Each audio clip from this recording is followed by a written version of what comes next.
Et il a l'habitude d'être à l'attaque aussi et ne demande pas trop de relais. Hein. Il fait ça tout seul pour le moment. Regardez les cassures dans le groupe derrière. Ça temporise un petit peu, là, certains ont besoin de souffler, ça se voit sur cette image. La patte vient de rentrer.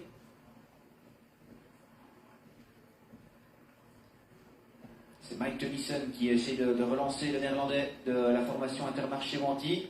Il a déjà fait pas mal d'efforts hein, pour Girmay. Et quelle impression il nous fait là, hein, le coureur de l'équipe UnoX, Abramson.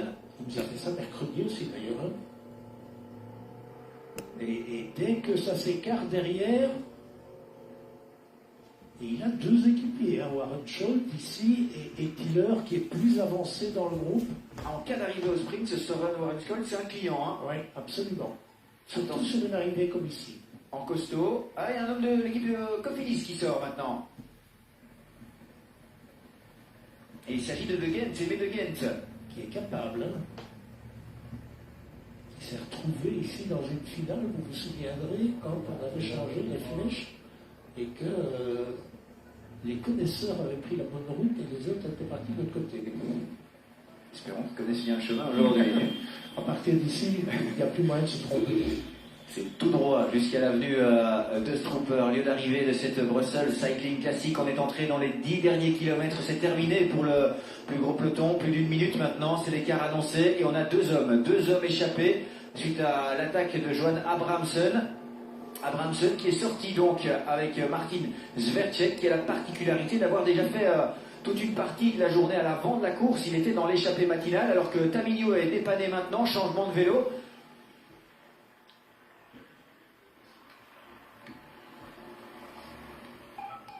Voilà, c'est reparti pour Lionel Tamigno, l'un des coureurs intéressants évidemment pour l'Autodestiny sur ce type d'arrivée en cas de finish, de sprint massif.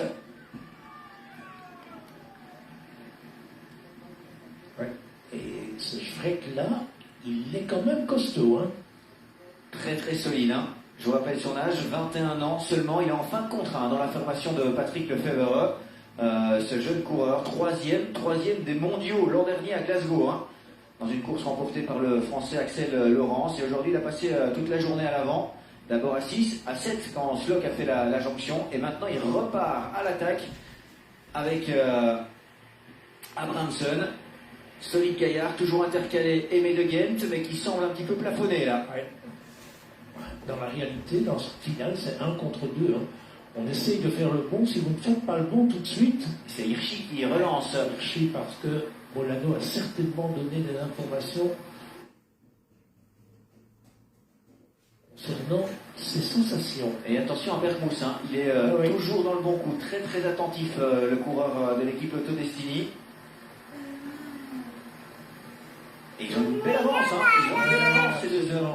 Zvercek et Abramson. De Gent semble se relever. Ouais. Mais c'est compliqué ce qu'il a essayé, franchement. La dernière fois qu'on a eu un sprint à deux, c'est Taco Van der Horn hein, qui s'était imposé il y a 2 ans. Qu'on espère retrouver un jour sur le vélo. Hein. Franchement, le malheureux coureur de l'équipe Intermarché. Le solide néerlandais de l'équipe Intermarché vit des moments difficiles là. À la visée. On passe au-dessus du ring ici. Ça veut dire que devant, on va bientôt tourner à gauche.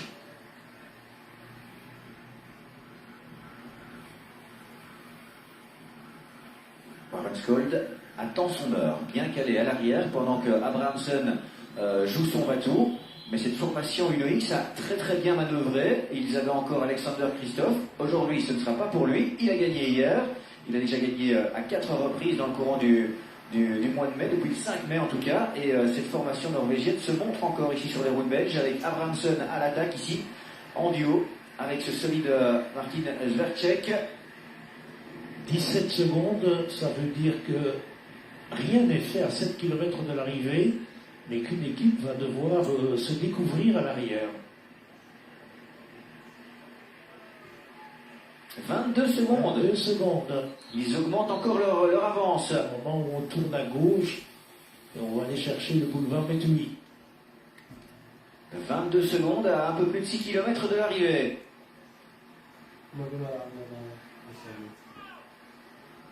Et ce sont des clients, hein. Ah, solide rouleur, ouais. Est-ce qu'ils vont aller au bout et pouvoir se disputer la victoire à deux? Je pense que les deux équipiers, Tiller et Warren Scott, vont commencer à jouer leur rôle. Ouais, et c'est maintenant Intermarché Manty qui doit se réveiller. On les voit là, ils viennent se mettre à l'avant du groupe pour tenter de revenir, de boucher le trou sur ces deux coureurs. Et on ramène Lionel Tamigno. Voilà. Le Star 137, Tamigno, qui est ramené par Liam Slock. Lui aussi, hein, il aura fait des efforts aujourd'hui pour revenir sur l'échappée matinale tout à l'heure. Et là, il ramène son sprinter. Un sprinter qui va espérer, évidemment, un retour sur Abramson et Vercek. Lionel Tamigno, qui a été victime d'une crevaison, là. Ouais, et ça continue à monter et descendre ici très très clairement. Ouais, fin de course palpitante ici dans cette Brussels Cycling classique. 22 secondes. Et très très joli travail là, de Liam Slock qui ramène Lionel Tamigno. Chapeau à lui.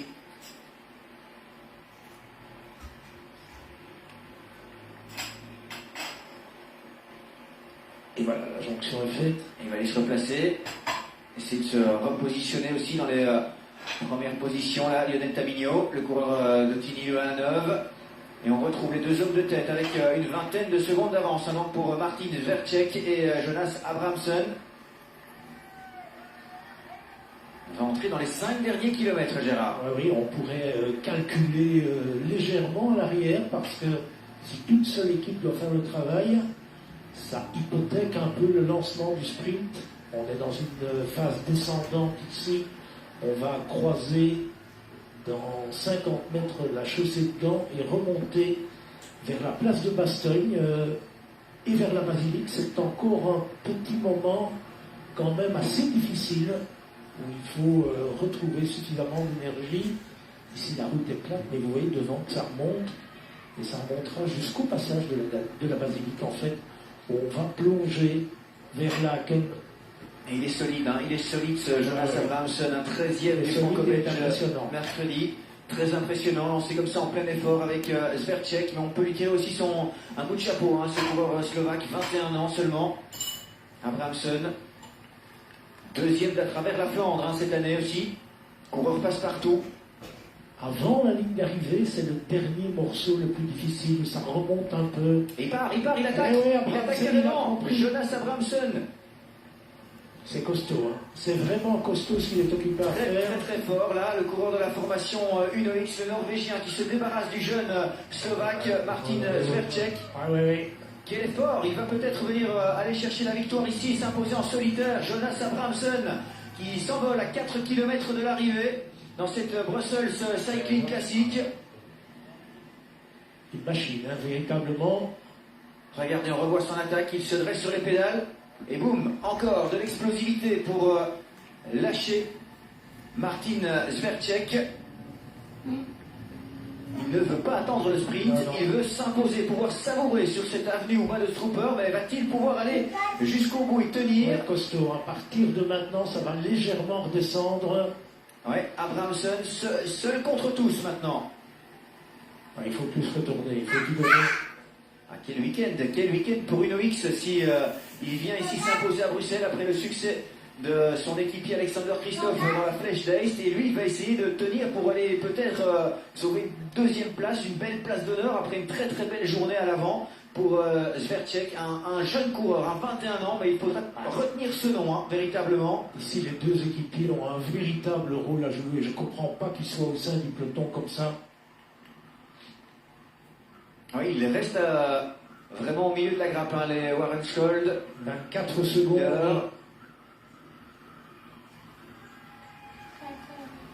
La partie un peu plus roulante et descendante, là. 3 km pour Jonas Abramson. Solide gaillard d'1m83. Franchement, s'il y a 25 secondes, il doit croire en sa chance. Hein. faut pas coincer sur l'avenue ou bas de Stropper, mais le شير واروح وابلا ظهري وزعل سبعة على الناقة لمسي. Et il pourrait aller chercher la Naburu première Cher victoire, Warwatka. de sa carrière chez les pros, Jonas Abrahamsen. Voilà, ça descend. 2 km 600. Et là-bas, tout au fond, on va tourner à gauche et on sera à la ligne d'arrivée.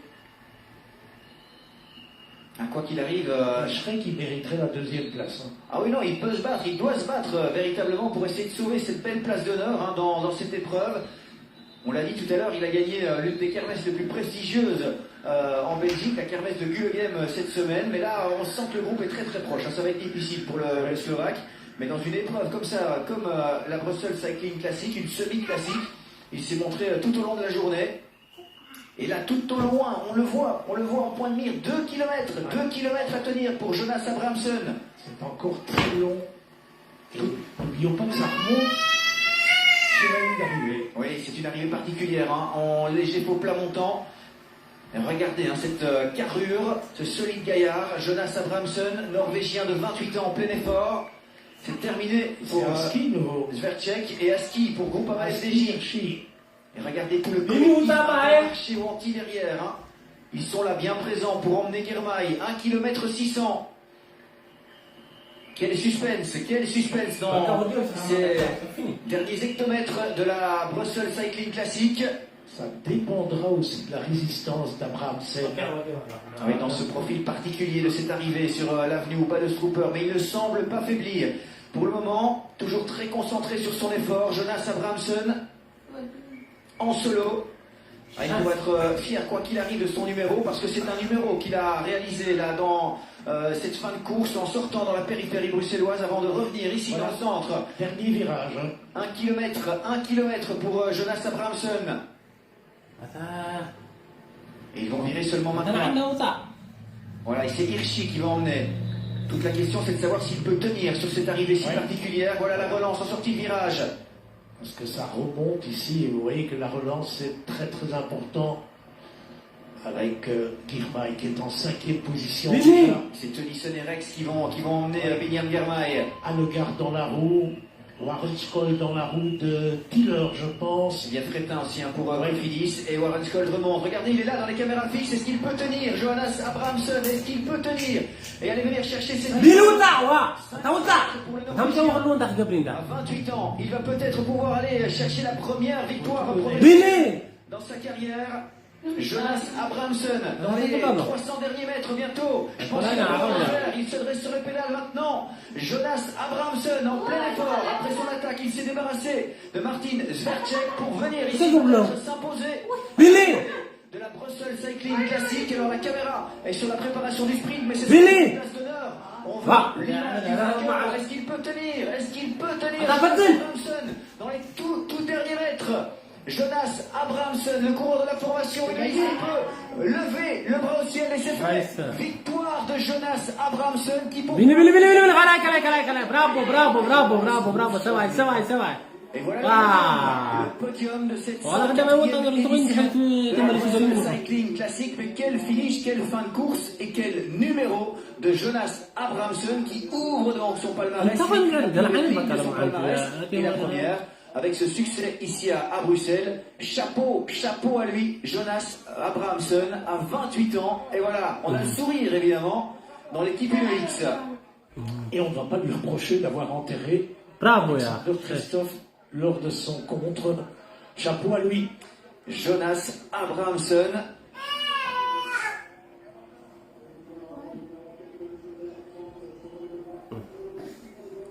Voilà, on va...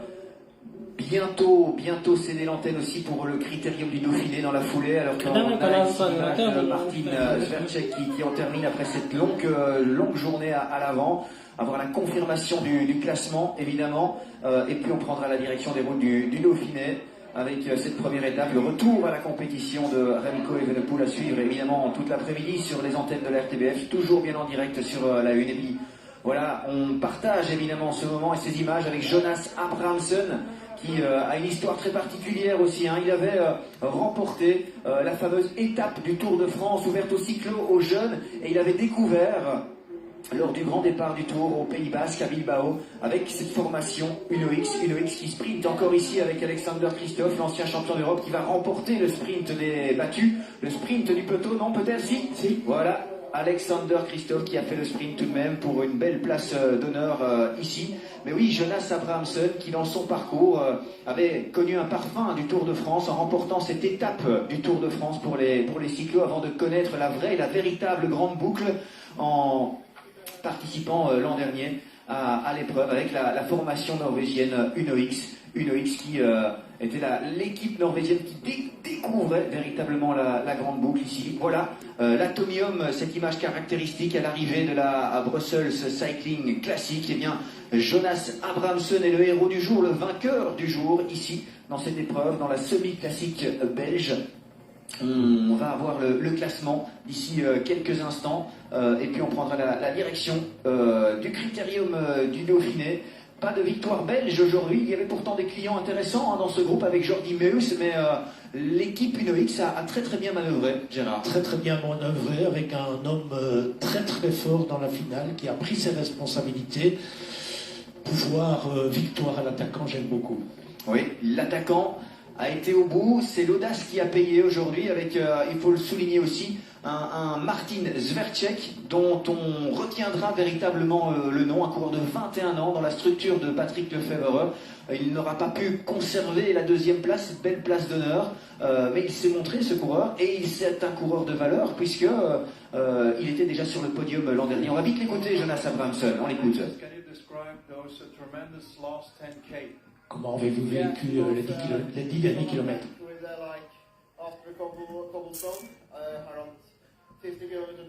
Après les pavés, presque 15 km encore à parcourir. On a vu qu'il y avait un petit trou. Un coureur de Quickstep qui m'a rejoint. Je me suis dit qu'il fallait y aller.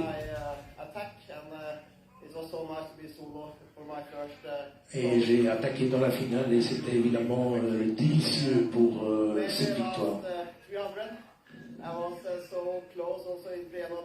Ouais, j'étais quand même déjà très près de la victoire à Tirreno. Et j'ai sprinté pour prendre la victoire ici.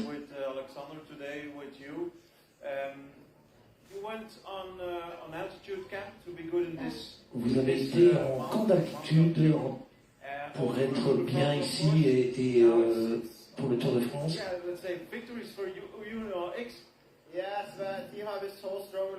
Ouais, l'équipe était très très forte dans les dernières courses. On a gagné hier avec Christophe.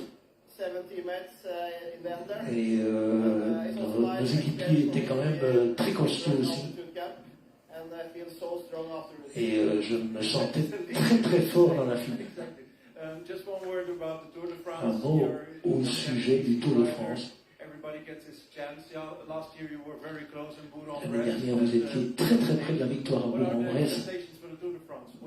Quel est votre but? L'année dernière, on a fait 11 fois dans le top 10. Et le but, évidemment, c'est d'essayer de prendre une étape.